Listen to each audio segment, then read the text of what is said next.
शिवाय गुरुवे नमः, श्री मात्रे नमः। आज का लेसन टैरो बिगनर्स के लिए सिर्फ एक थ्योरी क्लास नहीं होने वाला।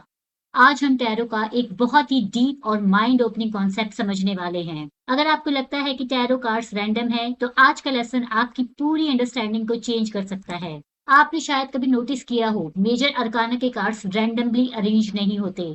हर नंबर, हर पेयर एक डीपर स्पिरिचुअल स्टोरी बताता है। और आज हम ये अंडरस्टैंड करेंगे कि जब सेम नंबर्स वाले कार्ड को पेयर किया जाता है, तो उनका एक हिडन लेसन रिवील होता है। तो अपने नोटबुक या टैरो जर्नल लेकर बैठ जाएं to note down the important points. सबसे पहले हम देखते हैं मैजिशियन और व्हील ऑफ फॉर्च्यून। अब इंटरेस्टिंग बात यह है कि मैजिशियन कार्ड नंबर 1 है और wheel of Fortune technically number 10 है, लेकिन जब आप 1+0 करते हैं तो मतलब दोनों कार्ड सेम कोर एनर्जी यानी 1 को रिप्रेजेंट करते हैं। तो आज के सेशन को हम फूल जर्नी पार्ट 1 और पार्ट 2 से भी कोरिलेट करेंगे। अगर आपने मेरी वो दोनों वीडियोस नहीं देखी हैं तो उसका लिंक मैंने डिस्क्रिप्शन में दे दिया है, आप वहां जाके उसे चेकआउट कर सकते हैं। तो फूल जर्नी में हमने देखा था कि मैजिशियन फूल को बताता है कि उसके पास ऑलरेडी सारे टूल्स हैं, वो जो कुछ भी लाइफ में अचीव करना चाहता है उसके लिए। लेकिन व्हील ऑफ फॉर्च्यून में हम देखते हैं कि वो आउटसाइड फोर्सेस हैं जो फूल के लिए चीजें हैपन करवा रही हैं। तो अगर आप इसके डीपर लेवल मीनिंग को समझे तो दोनों ही कार्ड्स पोटेंशियल की अवेयरनेस के बारे में हैं।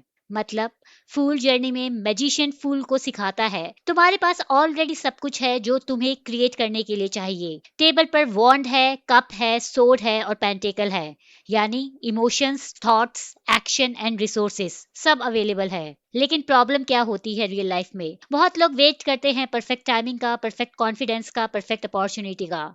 लेकिन मैजिशियन कहता है start with what you already have. यानी मैजिशियन कार्ड आपको याद दिलाता है कि आपके पास स्किल है, आपके पास पावर है, आपके पास मैनिफेस्टेशन की एबिलिटी है। एग्जाम्पल, जब कोई पर्सन यूट्यूब चैनल स्टार्ट करना चाहता है और उसके पास फोन, आइडियाज और टैलेंट ऑलरेडी है, तो मैजिशियन कहता है कि स्टार्ट करो। लेकिन आप कहाँ फंसे होते हैं? आप ये सोचते हैं कि मेरे पास एक्सपेंसिव कैमरा नहीं है, मेरी वॉइस परफेक्ट नहीं है, मुझे एडिटिंग नहीं आती। लेकिन मैजिशियन कार्ड कहता है स्टार्ट करो। अब बात करते हैं व्हील ऑफ फॉर्च्यून की। व्हील ऑफ फॉर्च्यून एक कंप्लीटली डिफरेंट लेयर ऐड करता है। यहाँ फूल रियलाइज करता है कि सब कुछ मेरे कंट्रोल में नहीं है।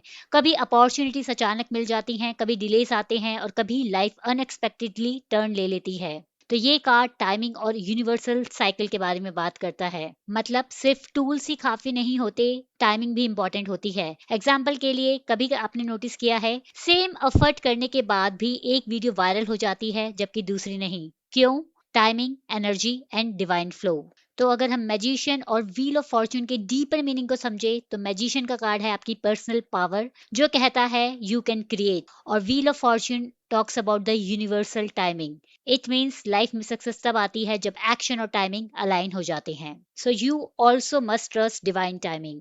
अब हम टूल्स की एनर्जीज में एंटर करते हैं। यहाँ 3 कार्ड्स हैं, high priestess, justice and judgement, और तीनों कार्ड्स चॉइसेस और बैलेंस के अराउंड रिवॉल्व करते हैं। हाई प्रीस्टिस आपकी इनर वॉइस है। फूल कंफ्यूज्ड है, उसे समझ नहीं आ रहा कौन सा पाथ चूज करे, क्या सही है क्या गलत है। और इसी मोमेंट पर हाई प्रीस्टिस अपीयर होती है। वो आंसर बाहर नहीं देती, वो फूल को अंदर देखने के लिए कहती है, यानी ट्रस्ट योर इंट्यूशन। जस्टिस की बात करें तो जस्टिस कार्ड्स कहता है एक्शंस हैव कंसिक्वेंसेस। अब फुल लाइफ के उस स्टेज पर आता है जहां उसे रियलाइज होता है हर एक्शन का रिजल्ट होता है। जस्टिस कर्मा का कार्ड है, कॉज एंड इफेक्ट। अगर आप अनहेल्दी हैबिट्स रिपीट करेंगे, टॉक्सिक पैटर्न इग्नोर करेंगे तो सेम रिजल्ट्स मिलेंगे। जस्टिस कहता है डिफरेंट रिजल्ट्स चाहिए तो डिफरेंट चॉइसेस लेने पड़ेंगे। जबकि जजमेंट के कार्ड की बात की जाए तो जजमेंट में फाइनली फूल अपनी पास्ट चॉइसेस को देखता है, विक्टिम बनकर नहीं, अवेयरनेस के साथ। और वो समझ जाता है कि मेरी चॉइसेस ने मुझे शेप किया और मेरी मिस्टेक भी मेरी ग्रोथ का ही पार्ट है। तो अगर इन तीनों कार्डों के प्रोग्रेशंस को देखें तो आप नोटिस करेंगे कि हाई प्रिस्टिस इंट्यूशन के बारे में है और फ्यूचर में क्या होने वाला है या चीजें कैसे प्ले आउट होंगी उसकी अंडरस्टैंडिंग के बारे में। जस्टिस आपकी प्रेजेंट सिचुएशन को देखकर एडजस्टमेंट करने के बारे में है और जजमेंट पास्ट को देखकर हिंट साइट से सीखने के बारे में है। अगर नट शेल में बात की जाए तो हाई प्रिस्टिस का कार्ड कहता है फ्यूचर को फील करना, जस्टिस की एनर्जी है प्रेजेंट को बैलेंस करना और जजमेंट के कार्ड की एनर्जी है पास से लर्न करना। अब हम थ्रीज की एनर्जीज पर आते हैं।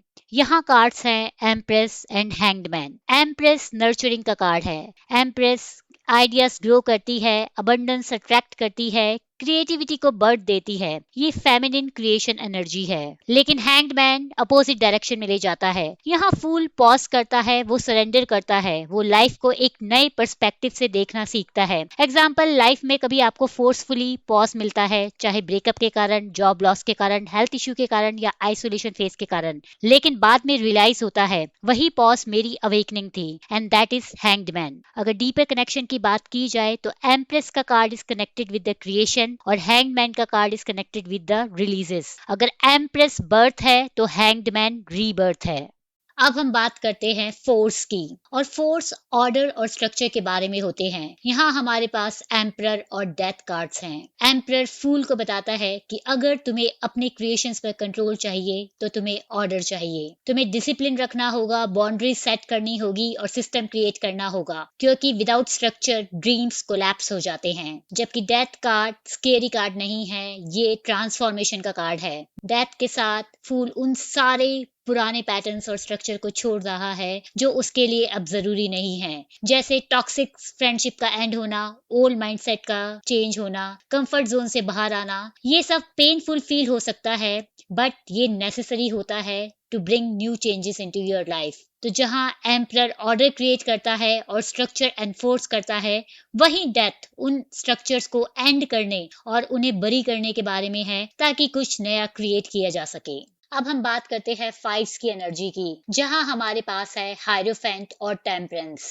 हायरोफेंट कार्ड कहता है विजडम सीखो, ट्रेडिशन समझो, प्रूवन टीचिंग्स फॉलो करो। हायरोफेंट फूल को बताता है कि तुम्हारे एक्सपीरियंसेस, ट्रेडिशंस और एथिक्स ही तुम्हें आगे बढ़ने का रास्ता दिखाएंगे। जबकि टेम्परेंस कहता है सिर्फ ट्रेडिशन ही काफी नहीं होते, अपोजिट को कंबाइंस करो, बैलेंस क्रिएट करो। जैसे स्पिरिचुअलिटी का कनेक्शन मॉडर्न साइकोलॉजी के साथ, इंट्यूशन को लॉजिक के साथ यूज करो, मैस्कुलिन एनर्जीज का कॉम्बिनेशन फेमिनिन एनर्जी के साथ। इट मींस जहां हायरोफेंट का कार्ड ट्रेडिशंस, एथिक्स और बिलीफ के साथ जुड़े रहने को कह रहा है, वहीं टेम्परेंस का कार्ड एक डिफरेंट अप्रोच अपनाने को कह रहा है, जहां आप अपने इमोशंस को प्रैक्टिकल लाइफ के साथ मिक्स करके एक बैलेंस क्रिएट करते हैं। अब हम सिक्स की एनर्जीज की बात करते हैं, लवर्स एंड डेविल। ये कार्ड्स रिलेशनशिप और कमिटमेंट को डीपली एक्सप्लोर करते हैं। लवर्स कार्ड सिर्फ रोमांस का नहीं है, ये कॉन्शियस अलाइनमेंट है। लवर्स कार्ड में फूल क्रॉस रोड पर आता है, जहां उसे instant pleasure versus long term commitment के बीच में चूज करना होता है, और वो लॉन्ग लास्टिंग फुलफिलमेंट का पाथ चूज करता है। अब डेविल कार्ड में हम वही सेम पेयर देखते हैं जो लवर्स कार्ड में थे, लेकिन अब वो एनर्जीज बदल चुकी है। वो अपने डर, डाउट, एडिक्शन और को डिपेंडेंसी से चेंड हो चुके हैं, तो वो अपनी खुद की ग्रोथ को ब्लॉक कर रहे हैं। जहां लवर्स में वो ग्रोथ के लिए कमिटेड थे,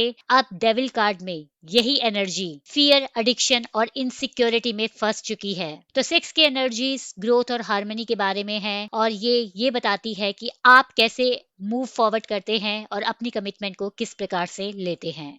अब हम आते हैं सेवंस की एनर्जीज पर। चैरियट का कार्ड फोकस का कार्ड है। ये कार्ड फूल को बताता है कि लाइफ में विक्ट्री तब मिलती है जब डायरेक्शन क्लियर हो, तुम लाइफ में डिसिप्लिन्ड हो, डिटरमिन्ड हो और फोकस्ड हो। उसी के अपोजिट टावर का कार्ड फॉल्स बिलीफ को ब्रेक करने के बारे में कहता है। टावर कार्ड तब आता है जब हम रियलिटी इग्नोर करते रहते हैं और यूनिवर्स फोर्सिबली उस इल्यूजन को तोड़ देता है। एग्जाम्पल, कभी किसी रिलेशनशिप या करियर में रेड फ्लैग्स क्लियर होते हैं, लेकिन हम इग्नोर करते रहते हैं और फिर एक दिन सब कोलैप्स हो जाता है। टावर पेनफुल है लेकिन लिबरेटिंग भी।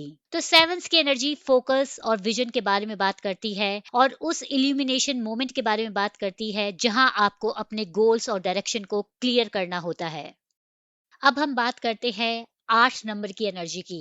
8 नंबर प्रोग्रेस के बारे में है। स्ट्रेंथ कार्ड में विमेन एक लायन को अपनी रॉ एनर्जी के साथ कनेक्ट करती है, और वो अपनी कंपैशन और जनरसिटी के साथ उस लायन की एनर्जी को बैलेंस कर लेती है। जबकि स्टार कार्ड हीलिंग और होप की एनर्जी के बारे में बात करता है। ये उन चीजों को फाइंड करने के बारे में है जो आपको गाइड करती हैं, जैसे कि गुड इवेंट्स, अनएक्सपेक्टेड हेल्प और कंपैशन के मूवमेंट को अलाउ करना, ताकि वो आपको आपके गोल की तरफ गाइड कर सके और आप प्रोग्रेस कर सको। तो स्ट्रेंथ का कार्ड कंपैशन से एनर्जी को गाइड करना है, और स्टार का कार्ड हीलिंग से फेथ को रिस्टोर करना है। अब हम नंबर 9 की एनर्जीज पर आते हैं। हर्मिट और मून दोनों नॉलेज को इंटरप्रेट करने के बारे में हैं। हर्मिट सॉलिट्यूड चूज करता है विजडम गेन करने के लिए, जबकि मून हिडन फियर्स और सबकॉन्शियस पैटर्न को रिवील करता है। हर्मिट माउंटेन पर जाकर नॉलेज गैदर कर रहा है। वो खुद के बारे में और दुनिया के बारे में और ज्यादा सीख रहा है। जबकि मून कार्ड में फूल डॉग, वुल्फ और क्रेफिश को देख रहा है और नॉलेज को इंटरप्रेट कर रहा है। वो अपनी इंट्यूशन के बेसिस पर वो जो देख रहा है और वो जो जानता है उसे इंटीग्रेट कर रहा है। तो जहाँ हर्मिट आउटर नॉलेज गैदर करने के बारे में है, वही मून उस नॉलेज को इंटरप्रेट करने और उसमें डीपर देखने के बारे में है, ताकि आप उसे अपने बेस्ट एडवांटेजेस के लिए यूज कर पाएं। हर्मिट की एनर्जीज बोलती है कि जब आपको बाहर सब कुछ समझ नहीं आ रहा है तो आपको सेल्फ इंट्रोस्पेक्शन की जरूरत है। जबकि मून की एनर्जी ये बोलती है कि जब सब कुछ क्लियर नहीं होता तो आपको अपनी इंट्यूशन पर ट्रस्ट करना पड़ता है। तो फूल की जर्नी फाइनली कंप्लीट होती है टेंस की एनर्जी के साथ, यानी व्हील ऑफ फॉर्च्यून और सन। व्हील ऑफ फॉर्च्यून जहां आउटर इन्फ्लुएंसेस को शो करता है कि कैसे आउटर सर्कमस्टेंसेस फूल की लाइफ को इफेक्ट कर रही हैं, वही सन कार्ड की एनर्जी इनर लाइट को शो करती है। सन कार्ड की एनर्जी शो करती है कि कैसे फूल अपने इनर लाइफ से इन्फ्लुएंस हो रहा है और वो उस एनर्जी को दुनिया के साथ शेयर कर रहा है। तो ये टेंस कार्ड की एनर्जी इन्फ्लुएंस और कंप्लीशन के बारे में है। ये एनर्जी ये समझाने के बारे में है कि इन्फ्लुएंस चाहे बाहर से आए या अंदर से, लेकिन सब कुछ इस बात पर डिपेंड करता है कि आप उस पर रिएक्ट कैसे करते हैं और उसे दुनिया के साथ कैसे शेयर करते हैं। होपफुली अब आपको फूल जर्नी के इनर और आउटर पोर्शन के बीच का रिलेशनशिप समझ आ गया होगा। टैरो सिर्फ कार्ड्स नहीं है, ये ह्यूमन साइकोलॉजी, स्पिरिचुअल एवोल्यूशन और लाइफ साइकिल्स का मैप है। और जब आप नंबर्स को देखेंगे तो आप नोटिस करेंगे कि वो डायरेक्टली हर कार्ड के मीनिंग के साथ कोरिलेट कर रहे हैं। मिलती हूँ आपसे नेक्स्ट वीडियो में। अगर आपको ये वीडियो पसंद आया हो तो लाइक, शेयर और सब्सक्राइब करना मत भूलिएगा। तब तक के लिए शिवाय गुरुवे नमः, श्री मात्रे नमः, लोका समस्ता सुखिनो भवन्तु।